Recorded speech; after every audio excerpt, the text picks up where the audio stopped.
ખેડા શહેરમાં વરસાદી માહોલ વચ્ચે આરસીસી રોડનું કામ શરૂ કરાતા વિવાદ સર્જાયો છે। પરા દરવાજાથી વહેરા સુધીના મુખ્ય માર્ગ પર વરસાદ દરમિયાન જ રોડ બનાવવામાં આવતા તાજો રોડ ધોવાઈ જવાના દ્રશ્યો સામે આવ્યા છે।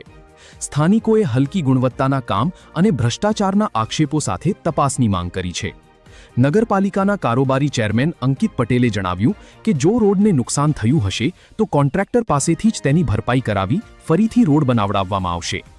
ચીફ ઓફિસર બીજલ પટેલે જણાવ્યું કે સમગ્ર મામલે એન્જિનિયર, કન્સલ્ટન્ટ અને ટીપીઆઈ પાસેથી રિપોર્ટ માંગવામાં આવ્યો છે। લેબ ટેસ્ટમાં ગુણવત્તા નબળી સાબિત થશે તો આખો રોડ તોડીને ફરીથી બનાવવામાં આવશે। રિપોર્ટર સચિન પંડ્યા, નડિયાદ। આપણો પરિચય અને શું સમસ્યા છે? મારું નામ છે રાજેશભાઈ દશરથભાઈ રાવળ, સોશિયલ વર્કર અને આરટી એક્ટિવિસ્ટ। સમસ્યા ખેડાની નગરપાલિકાની સરકારી અધિકારીઓની ગૌર બેદરકારી કે જાહેર રોડ બનાવવાનો હતો બીજા મહિનામાં બનાવ્યો ચોમાસામાં અને વરસાદ પડ્યો, આખો રોડ ધોવાઈ ગયો, સિમેન્ટ હતો જ નહીં બિલકુલ કે રેતીને કપચી દેખાય, એની પર સિમેન્ટ પાથર્યો અને એની પર મશીન પાથર્યું એમ। તો પછી એ બાબત પર જો જગો હતો કે ભાઈ કામ અટકાવી દે કે આની ગુણવત્તા કેટલી, મહિનો 2 મહિના તૂટી જાય।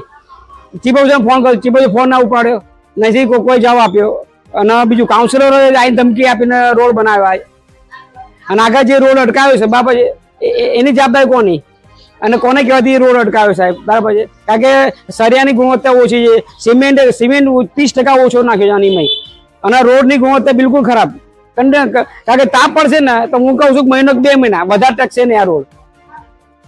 શું માંગ છે તમારી? મારી માંગ એવું છે કે આ રોડની તસ્તે તપાસ થાય એમ।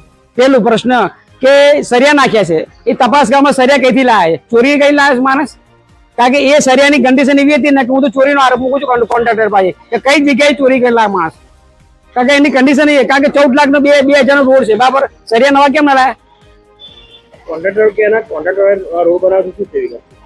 કોન્ટ્રાક્ટર નામ છે ગરવી સિમ્પ્રા અમરેલી, એને ફોન કરીને બીજા ગામ આપ્યું અને જેના ગામ આપ્યું છે પેટા કોન્ટ્રાક્ટ। અમે માંગ કરી કે ભાઈ આપણે લેટર કશું નહીં, એની પાસે કોઈ જવાબી કાર્યવાહી જ નહીં એમ। રોડ શું કામ બનાવ્યો? એની પાસે કોઈ લેખિત પુરાવો જ નહીં એમ।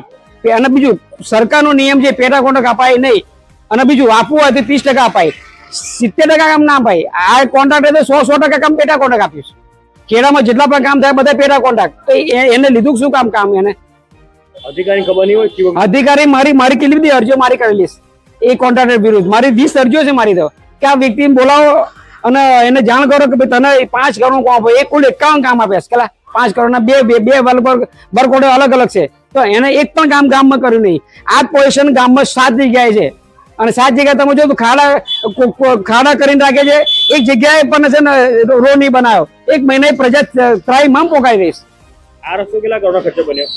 આ રસ્તાનું ટેન્ડર છે 14 લાખ ને 2000 આરસીસી રોડ છે સરિયા સાથે અને નીચે જે પાઇપલાઇન પાણીની પાઇપલાઇન હતી એ કામ નાખી, પછી એ પાણીનો પ્રશ્ન પોતો છે ફરી ખોદકામ થવાનું, કારણ કે પાણી પાઇપલાઇન કામ નાખી છે બરાબર, પાણી જશે નહીં એટલે પાણી પાઇપલાઇન ફરી નાખવા માટે ફરી રોડો ખોદવો પડશે।